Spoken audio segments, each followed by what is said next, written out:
కొంతమంది అడుగుతుంటారు, వెస్లీ గారు డైలీ సీరియల్ చూడకూడదు అని బైబిల్ ఎక్కడన్నా ఉందండి? ఆ రెఫరెన్స్ చూపించండి, ఇప్పుడే నేను మానేస్తా.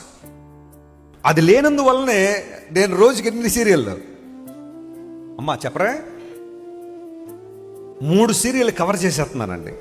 మీరు ఆ రెఫరెన్స్ చూపించేశారనుకోండి, ఇప్పుడు నుండి ఏం చేస్తాను, నేను మానేస్తాను. ఎవరు వస్తున్నారు కొంతమంది, వాళ్ళ అమ్మ అంటుంది, రే ఎక్కడికి రా, సినిమాకి వెళ్తున్నాను. వద్దు నాన్న, ఎక్కడుంది బైబిల్లో సినిమా చూడకూడదని రెఫరెన్స్ చూపించు. నీకు తెలియకపోతే వెస్లీ గారిని అడుగు. సినిమా చూడకూడదు అని బైబిల్లో చూపించాలంట కూడా ఆయనకి, అప్పుడు మానేస్తాడు.